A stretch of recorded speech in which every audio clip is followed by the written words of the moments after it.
लगते तुम अज्ञानी हो। और जवानी में ज्यों ही प्रवेश करते हो लोग कहते अब तो बहुत पढ़ लिख गए, एजुकेटेड हो गए, वेल क्वालिफाइड हो गए, आईएएस हो गए, पीसीएस हो गए, ये हो गए वो हो गए। और पीसीएस हुए और पीस भी गए साथ है, अब हंस नहीं सकते। बड़े धनवान हो गए, उद्योगपति हो गए, राष्ट्रपति हो गए, उपराष्ट्रपति हो गए, करोड़पति हो गए, रोडपति हो गए, पत्नी के पति हो गए, लेकिन हंसी खुशी गायब हो गई। हंसना बहुत मुश्किल है। मैं लोगों को देखता हूं ऐसे लंबे लंबे चेहरे बनाकर लोग बैठते हैं, लगता है लंका से रावण आया, बड़ा दुख लेकर आया। और याद रखना, खुश रहने के लिए, हंसने के लिए आपके शरीर को भी स्वस्थ रहना आवश्यक है। और स्वस्थ रहने के लिए जिस समय भोजन करते हो उस समय सावधान रहना आवश्यक है। भोजन करते समय मन कहता और खा लो, जीभ कहती अभी क्या है, थोड़ा और लो, पेट कहता अभी तो मैं भरा ही नहीं। एक भक्त बता रहा था कितने लोग नांद भर खाते। अरे मैंने कहा ये भैंस है कि पड़वा है? बोले जो समझो, है 2 पैर का कि नांद भर। बोले इतना भात लेते, कमाल है। 20-20 रोटी गजब है, बाल्टी भर दाल अजब है। बिल्कुल पेट को इंडिया गेट बना रखा है। और जितना ज्यादा खाओगे उतना बुद्धि कम होती चली जाएगी। हमारा एक संत कह रहा था, वो सर्वेश दास, खड़े हो जाओ महाराज। ये मेरा भंडारी है, जब मुझे खिलाता है रोज यही खिलाता है, तो जब मैं खाता हूँ कभी 1 रोटी, वो भी रोटी कितनी बड़ी, बस इतनी उसकी लंबाई चौड़ाई रहती, कटोरी देख लो आप, और कभी 1.5 रोटी।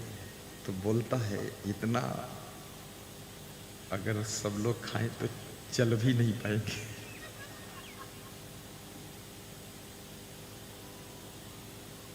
हर रोज आपका डोज लिमिट में होना चाहिए। ज्यादा खाने की आदत से आंतों में जगह भी बढ़ती जाती है, और ज्यादा खाने वाले हमेशा बीमार रहते हैं। ज्यादा खाने वालों के चेहरों पर सुंदरता खत्म हो जाती है, ज्यादा खाने वालों की बुद्धि भी कम हो जाती है, और ज्यादा खाने वाले लोग, याद रखना, शरीर से सुंदर नहीं दिखते हैं, और ज्यादा खाने वाले लोगों की स्मरण शक्ति कम हो जाती है, और ज्यादा खाना वाला आदमी जो है वो हमेशा बीमार बीमार जैसा रहता है। इसलिए निवेदन करता हूँ, कम खाओ, 1 रोटी रोज कम खाओ, थोड़ा चावल कम खाओ।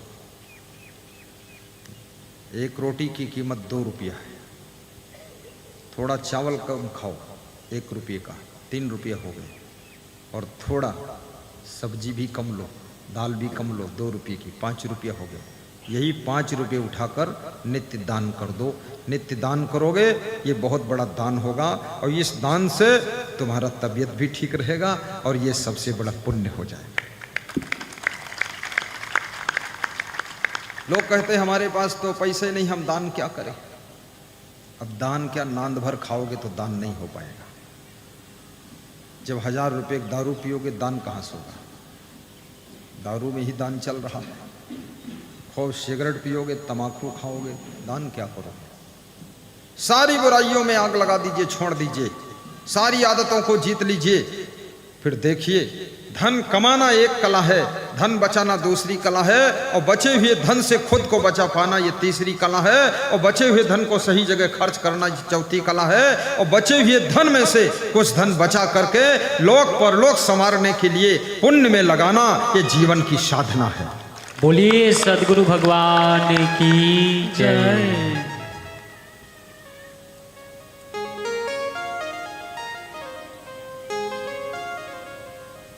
साहिब बंदगी बोलो, साहिब बंदगी, साहिब। थोड़ा मुस्कराओ ही, तेरी मंद मंद मुस्कनियां बलिहार जाऊं रे। जैसे हम हंसते हैं ना थोड़ा थोड़ा, तुम भी हंसा। एक भगत कल कह रहा था 3 दिन में तुम्हारे साथ में हम भी हंसना सीख जाएंगे। हंसना सीखना है। भगवान कृष्ण हंसते थे, भगवान राम मुस्कुराते थे, संत कबीर प्रसन्न रहते थे। कबीर को भी हंसी आती थी। मुझे सुन आवे हंसी, पानी में मीन पियासी, कबीर ने भजन बनाया। भगवान कृष्ण तो बहुत हंसते थे, हंसना उनका स्वभाव था। जब तुम हंसते हो तो कृष्ण जैसे दिखते हो, जब तुम मुस्कुराते हो तो राम जैसे दिखते हो, जब तुम क्रोधित होते हो तो रावण जैसे दिखते हो, जब तुम अहंकार करते हो तो मेघनाथ जैसे दिखते हो, जब भक्ति करते हो तो विभीषण तुम बन जाते हो, और याद रखना जब वासना में तुम डूब जाते हो तो शूर्पणखा बन करके लंका से इंडिया में भटकते रहते हो।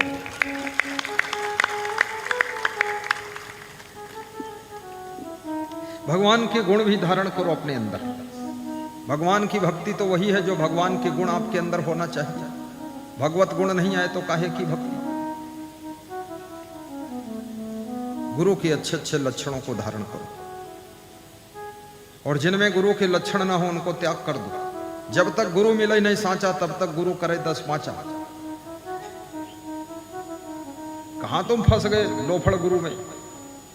चुप्पे चुप्पे बीड़ी पीता है और गुरु मंत्र सुनाता है, और कान में कर दे कुर, और धर रुपया धर, और तर चाहे मर, और तू चेला में गुर, कान में कर दे कुर। ऐसा नहीं, कान में कुर्र पुर्र से काम नहीं चलेगा। कान में कर दे कुर और बुराइयां हो जाए फुर, ऐसा होना चाहिए गुर। हाँ, कौन मॉडल का गुरु है? गुरु निर्मला शांता साधवो मित भाषिणा काम क्रोध निर्मुक्ता सदाचारा जीतेन्द्रिया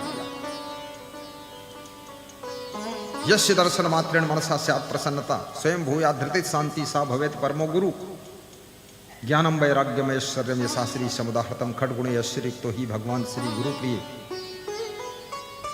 सर्व संदेह संदोह निर्मूलन विचक्षणा जन्म मृत्यु भयोगुणो सा भवेत परमो गुरु। कैसा गुरु होना चाहिए?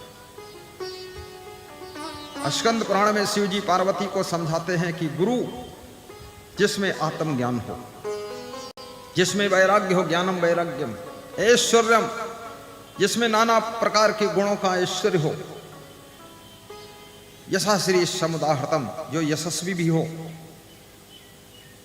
श्री माने जिसके पास में लक्ष्मी भी हो, कंगालनाथ नहीं जो 4 भगत आ गए उनको खिचड़ी भी नहीं दे पाया, और समुदाहृतम जिसकी वाणी में मिठास भी हो। ये 6 ऐश्वर्य से युक्त गुरु होना चाहिए, उसको भगवत गुरु कहते हैं। और जिसके दर्शन मात्र से मन में प्रसन्नता आ जाती है, जिसके सानिध्य में पहुंचने से हृदय में शांति आ जाती है, और जिसके चरण छू लेने से धैर्य बंध जाता है, उसे परम गुरु कहते हैं, उसे परम गुरु कहते हैं।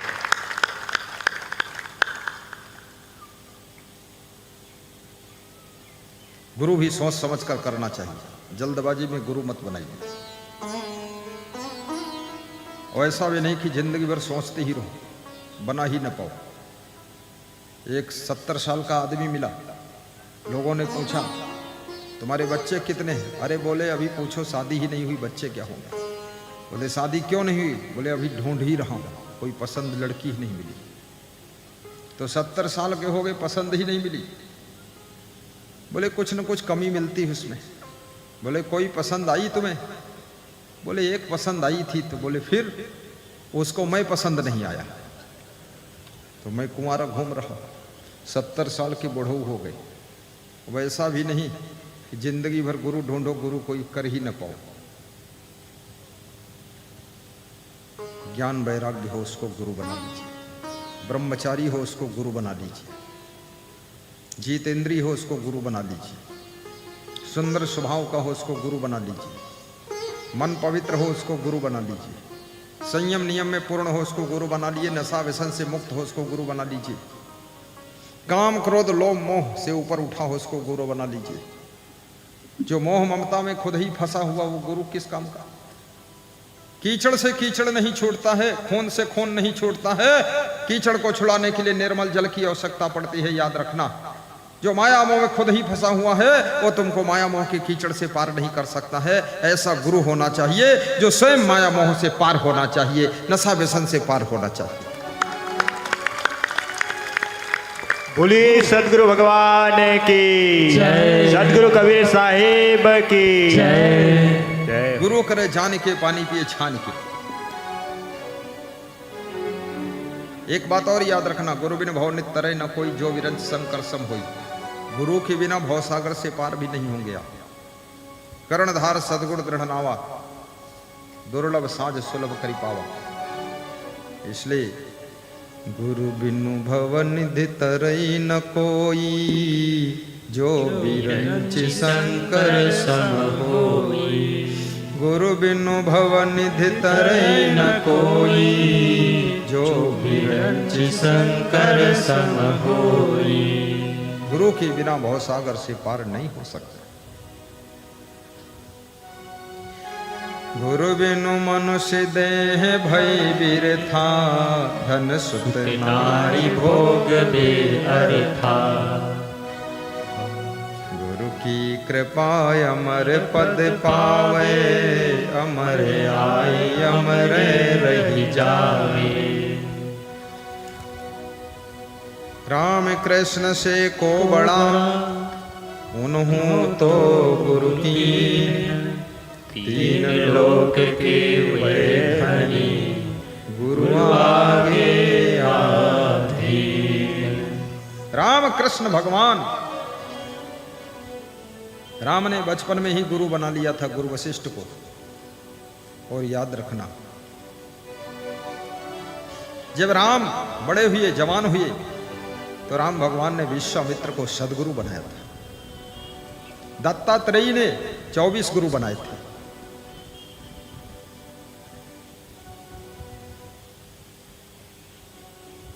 गुरु समान दाता नहीं, याचक शीश समान।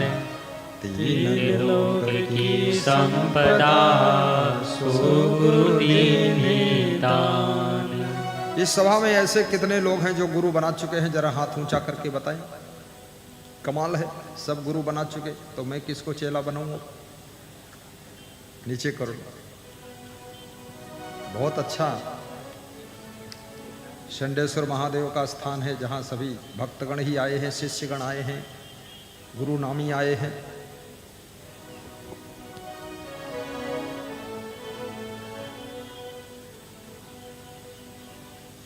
राम कृष्ण से को बड़ा उन्हों तो गुरु की। तीन लोक के वही धनी गुरु आगे आते।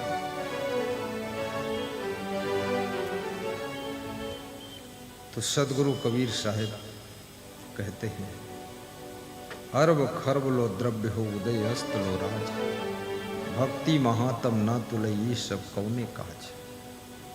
मनुष्य के पास में अरबों खरबों धन हो जाए, सूर्योदय से लेकर के सूर्यास्त तक उसका लंबा राज्य हो जाए, लेकिन भक्ति के मूल्य के बराबर नहीं तौला जा सकता।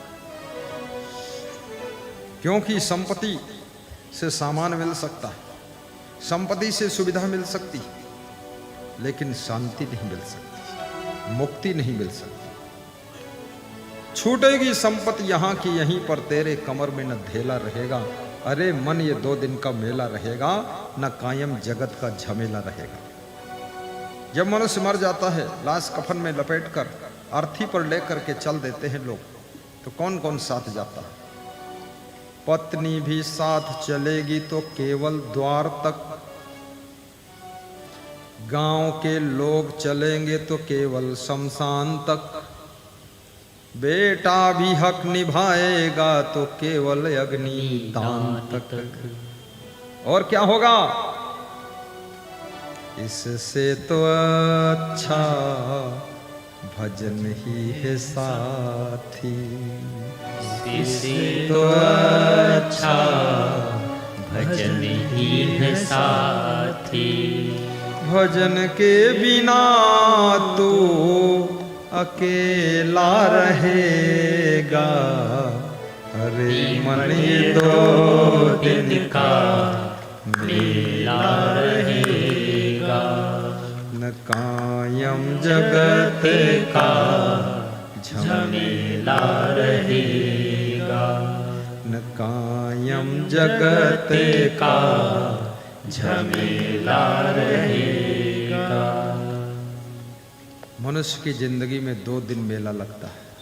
एक तो जब तुम्हारी शादी होती है तब मेला लगता है।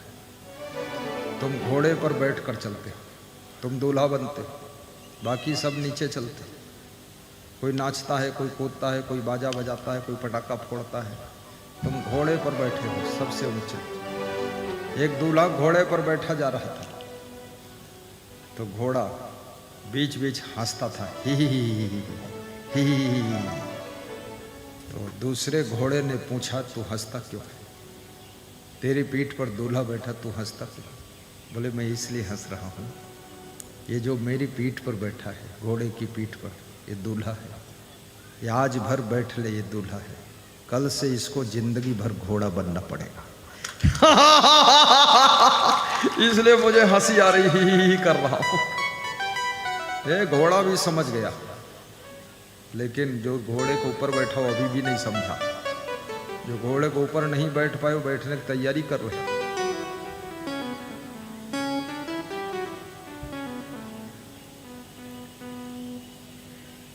बहुत कठिन है।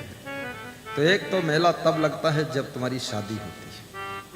और शादी, क्या बात करते श्रीमान जी, शादी में जो बेटे का बाप होता ना और बेटी का बाप, दोनों बापों को इतना अहंकार भरा होता है।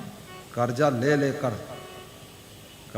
लेकर और कहते हैं गांव भर को दिखा दूंगा, सबसे ज्यादा धमाका कर दूंगा। अब गांव के लोग जो देखते हैं धमाका, वह कहते हैं कर ले धमाका। 1 साल बाद मेरे बेटे की शादी हुई तो मैं भी तेरे से ज्यादा धमाका करूंगा। वो भी धमाका करता है, क्योंकि दूसरों की मूर्खता वही सीखते हैं जो पक्के महामूर्ख होते हैं। बुद्धिमान आदमी किसी के ढर्रे पर नहीं चलता है, विवेक से काम करता है। शादियां रात में बंद कर दीजिए, दिन में शादियां शुरू कर दीजिए। लाइट की जरूरत नहीं, सूर्य देवता लाइट कर रहे हैं। और शादी 12 बजे से 3 बजे तक खत्म कर दीजिए, बस। शार्ट में काम करिए, पंडित को 500 रुपये ज्यादा दीजिए, शार्ट में मंत्र पढ़ दे। उसके मंत्र से कुछ होगा नहीं, क्योंकि पति पत्नी अलग अलग मंत्र पढ़ेंगे जाकर।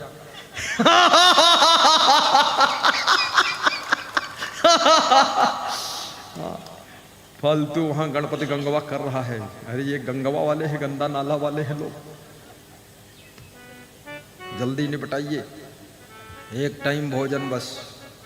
कम से कम लोगों को शादी में बुलाइए, ज़्यादा से ज़्यादा संख्या 111 बस। खास रिश्तेदार। फालतू खुराफात, फालतू बात, फालतू दाल भात और फालतू बकवास। सब झंझट खत्म करो। राजा दशरथ से भी सीखो शादी कैसे की जाती है। 4 बेटों का विवाह राजा दशरथ ने एक साथ कर दिया था। किया था कि नहीं किया था? राजा जनक से भी सीखो। राजा जनक के भाई कुशध्वज थे। कुशध्वज, क्या नाम था उसके भाई का? कुशध्वज। नाम मालूम हो? कोई बात नहीं, हमें मालूम। कुशध्वज की बेटियां थी। ये जानकी दशरथ की बेटी थी, तो अपने भाई की भी बेटी, अपनी बेटी, 4 बेटियों का विवाह एक साथ किया था। देखिए, सीखना चाहिए। भगवान 4 भाई एक साथ ब्याहे गए। खर्चा 4 गुना जो आना था 1 गुना निपट गया। 4 बेटियों के विवाह में ढोल बजाने वाला आया, एक ही आया। 1 ढोल में 4 विवाह होगा। राजा जनक भी खर्चा बचा लिया, राजा दशरथ भी बचा लिया। और मजे की बात, ब्याह होने के बाद राम भगवान कभी ससुराल गए ऐसा लेख नहीं मिलता है। लेकिन आजकल के घर घर ऐसे राम हैं, एक टांग ससुराल में रहती है। हाँ, इसलिए घर चौपट। अब विवाह होने के बाद सीता जी कभी मायके गईं कि नहीं गईं, लेख नहीं मिलता है। क्या मायके में रखा? साधु होने के बाद मायके की फिक्र छोड़ो। साधु बनो तो घर बार का मोह छोड़ो। कितने लोग साधु बन गए। एक लंगोटी घर में रखी रहती, दूसरी लंगोटी कुटिया में रहती, और दोनों लंगोटी में खिंचे रहे बाबा जी। क्या काम करते हो? साधु बनो तो पक्के बनो, फिर माया मोह छोड़ी दो, फिर आश्रम की उन्नति करो। अगर घर गृहस्थी में भी लगाव रखोगे तो आश्रम में चोरी करके घर में पहुंचाओगे। यही नाटक बनाओगे और क्या करोगे? आश्रम चलेगा? आश्रम नष्ट हो जाएगा। मेरा जन्म स्थान मेरे आश्रम से मात्र 12 कोस पर है। जब प्रोग्राम करते हैं तभी जाता हूं, बाकी जाना नहीं वहां। ऐसा ही प्रोग्राम करो या पधरौनी प्रोग्राम करो, वहां क्या जाना है? जब निकलता हूं वहां से 5 किलोमीटर दूर पर गाड़ी निकलती, रास्ता वही है, वहां मैं सोता ही रहता हूं गाड़ी में। उसमें क्या देखना, ये गांव को मेरे सड़क गई, ऐसी ऐसी सड़कें बहुत गई। सब दुनिया भर के गांव हमारे ही गांव हैं और दुनिया भर के लोग सब हमारा परिवार है। इसमें मोह ममता करने की जरूरत नहीं है। याद रखना, साधु संत को अपने घर गृहस्थी का मोह ममता सब त्यागना चाहिए, तब लंगोटी पक्की बांध करके साधु बनना चाहिए। और स्त्री को भी शादी करना है तो फिर ससुराल में पूरा प्रेम जोड़िए। फिर रोज अपनी माँ को फोन मत करिए, मम्मी आज तो भिंडी की सब्जी बनी है, मम्मी यहाँ बनी भिंडी। कितनी बेवकूफ लड़की है ये, फालतू मम्मी को परेशान करती है। और मम्मी भी पागल है, वो भी सुबह शाम 3 टाइम फोन करती है, बेटी अच्छी हो, कोई तकलीफ तो नहीं है? हाँ मम्मी थोड़ा सिर में दर्द है, तो टेबलेट खा ले बेटी, नाकम दर्द है, कानम दर्द है। मम्मी भी पागल है, लड़की भी पागल है। मम्मी की उसमें क्या जरूरत है? अरे तुमको अपने ससुराल की कंडीशन, पोजीशन, सिचुएशन के अनुसार डिसीजन लेकर के काम करना है कि तुम्हारा घर मम्मी चलाएगी कि मम्मा चलाएगा, पप्पा चलाएगा। जिसको स्वयं अपने घर को संचालित करने की अकल नहीं है वो घर को सत्यानाश करके रख देगा। जिसको स्वयं जिंदगी जीने कला नहीं है वो आश्रम को भी बर्बाद कर देगा। बोलिए सद्गुरु भगवान की जय। मुझे विश्वास है कि अब बहुएं मम्मी को फोन कम करेंगे। ये भी भरोसा है मुझको, मम्मी भी लड़कियों को फोन कम करें। अपनी लड़की की जिंदगी में इंटरफेयर मत करिए। हमेशा यही सिखाइए कि पति की गम खाना, सास ससुर की गम खाना, मेहनत खूब करना, संतोष पूर्वक रहना। तेरा असली घर वही है, ये घर अब तेरा नहीं है। यहाँ तेरी भाभी आ गई, यहाँ सरकार भाजपा की बन गई, अब कांग्रेस सरकार वहां है। झंझट खत्म हो गया।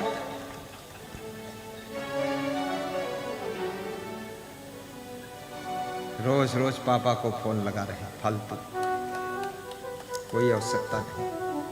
सबके पास बुद्धि है, सब अपना अपना करते रहे।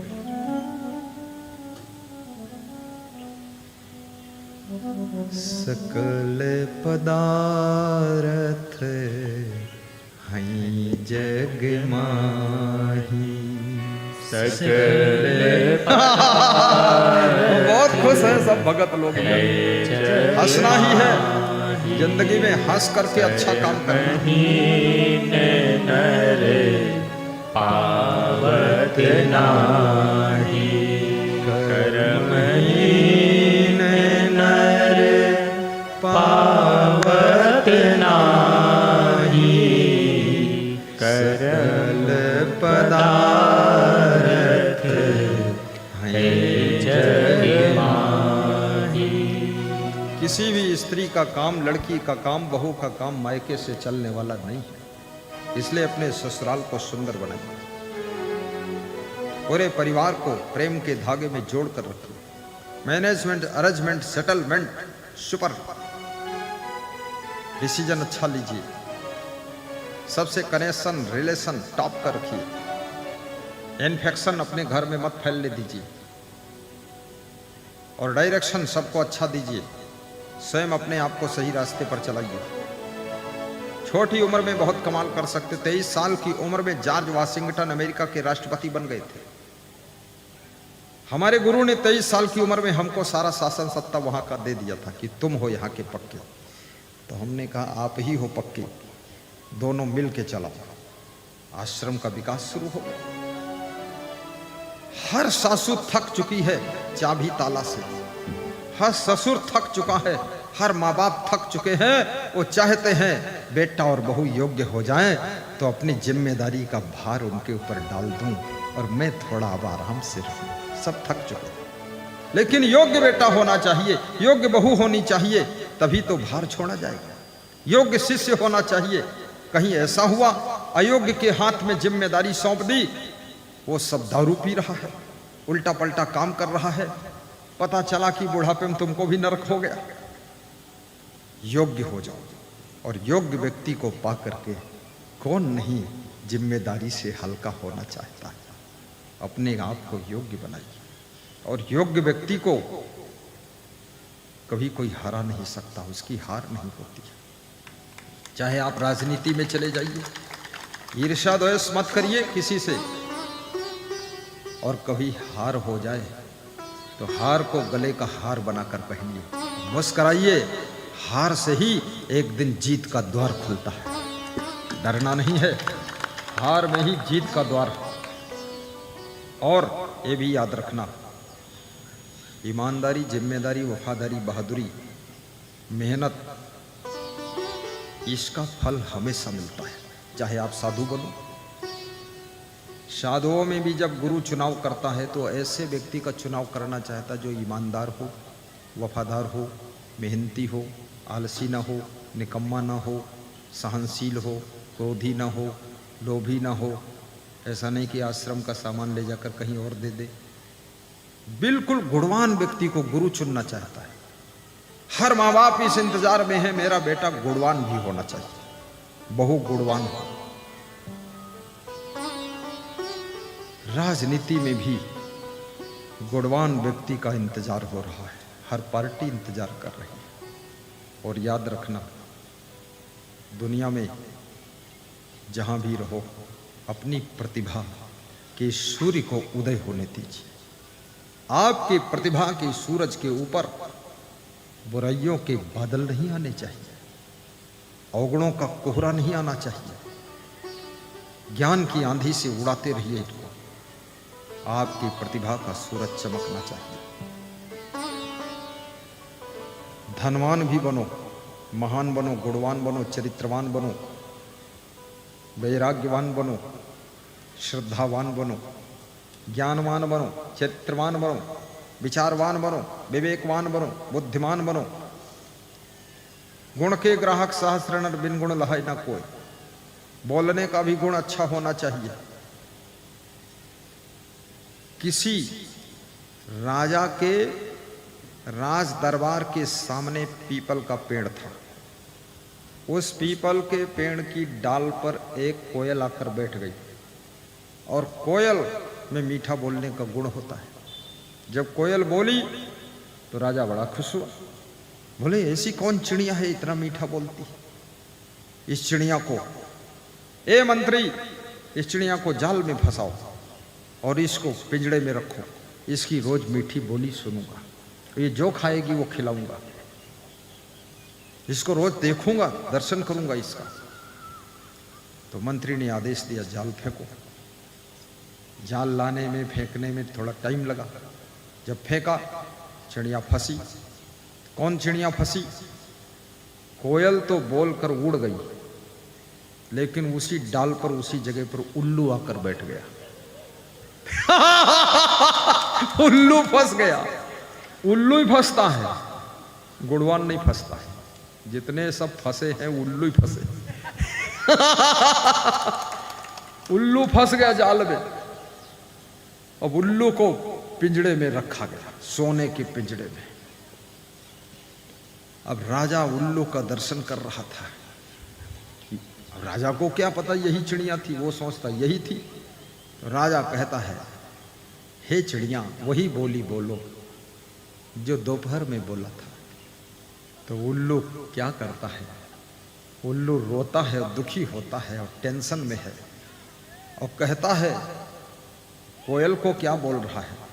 अपना बोली बनई माँ गई, हमका डारी फंद माँ गई। कोयल से कहता है, अपना बोल के और उड़ गई, बनमा चली गई, और हमका फंद में डारी गई, हम हुआ बैठ गए, फंस गए। तो उल्लू कहता है, कहो तो खिट पिट करी, और कहो तो हगी हगी पिजड़ा भरी। कहला, हमका तो कोयल जैसा बोलना आवत नहीं, कहो तो खिटपिट करी। उल्लू खिटपिट करता है, ऐसे खिटपिट करूं, और कहो तो हगी हगी पिंजड़ा भरी, बाकी बोल ना पाई। राजा बड़ा दुखी हुआ कि ये चिड़िया बोलती क्यों नहीं वैसा। दूसरा मंत्री आया, बोला राजन, वो जो बोली थी चिड़िया वो कोयल थी। बोले ये उल्लू है। बोले उल्लू को सोने के पिंजड़े में कहीं रखा जाता है, भगाओ इसको, बेवकूफ कहीं का इसमें बैठा है। पिंजड़ा खोल के टांग पकड़ के खींच कर फेंक दिया। उल्लू लोगों की टांग पकड़कर खींचकर फेंका जाता है, इसलिए उल्लू पना छोड़ दीजिए, याद रखना कोयल जैसा गुण पैदा कर दीजिए। कोयल कौवा के पास गई और कौवा से कोयल ने पूछा, चाचा जी अब लोगों की घरों की छत की मुंडेरी पर तुम क्यों नहीं बैठते हो? तो कौवा बोला, बेटी लोगों के घर की छत की मुंडेरी पर इसलिए नहीं बैठते हैं क्योंकि सबके घर में बड़े बड़े कौवा बैठे हुए हैं। बोले बड़े बड़े कौवा? बोले हाँ, सबके घरों में सुबह से लेकर शाम तक काव काव काव काव मचा रहता है। ये आदमी नहीं है, स्त्री पुरुष नहीं है, सब कौवा कौविन है, ये सब काव काव करते रहते हैं, इसलिए हम छोटे कौवा की यहाँ नहीं बिसाते, मैं दूर बैठता। कितने घरों में काव काव चलता रहता है, शांति ही नहीं। जो बोलता है कौवा आवाज। वाणी को सुधारिए, स्वभाव को सुधारिए, चरित्र को सुधारिए, कर्म को सुधारिए और याद रखना अपने व्यवहार को भी सुधारिए, दृष्टि को सुधारिए। दुनिया कैसे देखना है दुनिया को ये भी समझिए। नजरें बदली तो नजारे बदल गए और किश्ती ने रुख बदला तो किनारे बदल गए। किश्ती ने रुख बदला तो किनारे बदल गए। केवल नजर बदलना है। एक गांव में मैं गया था, तिरभौना गांव। राजीव गुप्ता ने सत्संग कराया, सुशील गुप्ता अगले साल कराएंगे। तो राजीव गुप्ता का जो छोटा भाई है वो शादी नहीं किया, कुंवारा ऐसे रहता है। तो मैंने उससे पूछा, तुम शादी नहीं किए हो, तुम्हारा मन कोई तरफ आकर्षित नहीं होता है? बोला हमारा मन आकर्षित नहीं होता गुरुजी। तो क्यों नहीं होता है? बोले हमको स्त्रियों में माँ और बहन का दर्शन होता है, हम उसमें अपनी दृष्टि बदल चुके।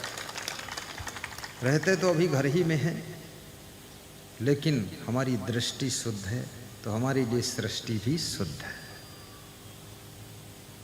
इसलिए अपनी नजरें बदलो, और जिसकी नजरें सुधर गई उसके नजारे सुधर जाते हैं, जिसकी नजरें बिगड़ गई उसके नजारे बिगड़ जाते हैं, और जिसकी नजरें याद रखना भक्ति में टिकी हुई है उसकी जिंदगी का नजारा भक्ति में डूब जाता है।